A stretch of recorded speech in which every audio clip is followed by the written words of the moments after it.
root cause of hype is hope.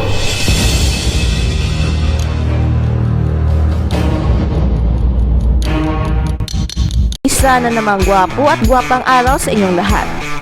Kung meron mang kalye-serye noon, tila malalagpasan ito ng kaiju serye.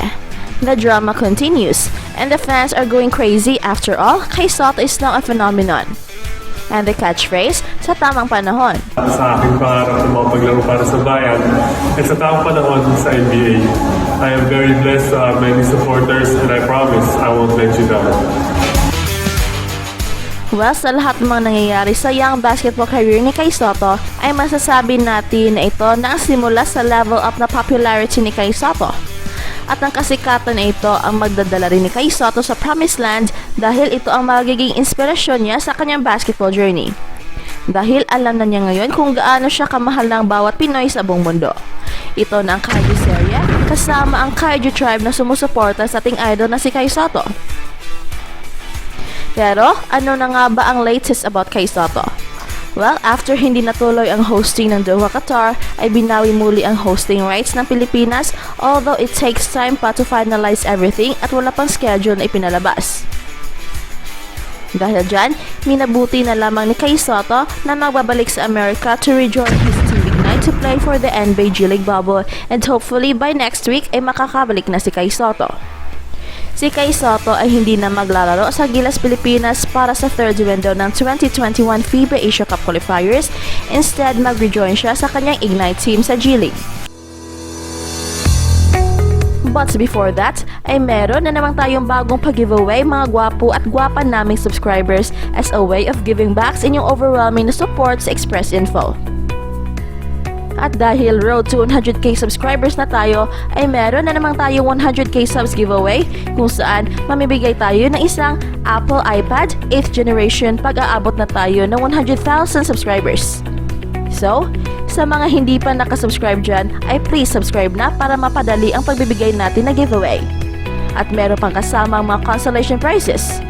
So, sa mga gustong sumali sa ating pag-giveaway ay napakasimple lang. Una ay dapat nakasubscribe kayo sa ating YouTube channel na Express Info. Pangalawa ay dapat rin nakasubscribe sa ating bagong sports channel na My Sports Balita. Number 3, huwag kalimutang i-click ang notification bell sa dalawang channels upang updated kayo sa ating mga bagong videos. And last but not the least, ay huwag kalimutang mag-comment ng kahit ano positibo about sa ating mga topics. So ano pa ang hinihintay nyo? Subscribe na and click the notification bell agad-agad. Ayon sa Samahang Basketball ng Pilipinas, SBP Director for Operations na si Butch Antonio, ng 18-year-old center na si Kay Soto is set to return to the US to rejoin Ignite in the NBA G League bubble in Orlando and thus delaying his senior team debut. Right now, the plan is to have him go back, sabi ni Butch Antonio. Nag-pull up na siya sa bubble. He has to continue his quarantine in his residence. We're working with him and his group in the US to make sure that there is time for him to join his team at makasali siya sa team niya na Ignite. Hopefully by next week, maayos na yun. But with the schedule of FIBA that's yet to be fixed, the SBP felt na mas mabuti para kay Kay Soto na ipagpaliban niya muna ang kanyang plano na maglaro sa Gilas and instead continue his career in the NBA G League for the meantime. Nevertheless, Antonio pointed out that as much as plans didn't work out the way it did, na-appreciate at pinuri ng SBP si Kay Soto dahil sa kanyang dedikasyon para sa Gilas Pilipinas. We have to remember that even before all of these things happened, when he was planning to join the NBA and when he planned his foreign trip, lalo na nung na-sure niya na pupunta siya sa Amerika, he made it clear that every time basta kailangan siya ng ating bayan, di niya tatanggihan at di niya tatalikuran ang kanyang obligasyon para i-represent ang ating bayan with the national team, which is really commendable as far as how we should look at Kai, he said. It may be a setback for his Ignite career and understandably so, but ang dapat tingnan ng mga tao dito, it really is a sacrifice. And you have to give it to him yung kanyang commitment, he said. Natuloy yung jowa or hindi, he's here and he made sure na yung kanyang promise tinutupad niya. At ayon ng FIBA, matutuloy ang laro ng Gilas sa 2021 FIBA Asia Cup Qualifiers na gaganapin ulit sa Clark. Ang dalawang laro ng Gilas Pilipinas para sa third window ng FIBA Asia Cup Qualifiers will push through all.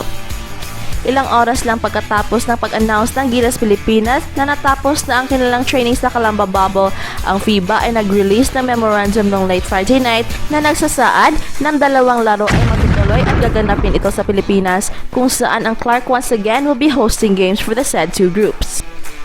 Ang International Governing Body for Basketball has yet to indicate kung anong groups ang ilalaro sa Clark, although merong chance na ito ay Group A na kinabibilangan ng ating bansa, South Korea, Thailand, Indonesia, and Group B, which features China, Japan, Chinese Taipei, and Malaysia. At ayon ng FIBA, ang Lebanon ay mag-host din ng another group. Ang Group E, which has Iran, Syria, Saudi Arabia, and Qatar, na lalaruin sa Qatar ay merong chance na i-host ng Lebanon.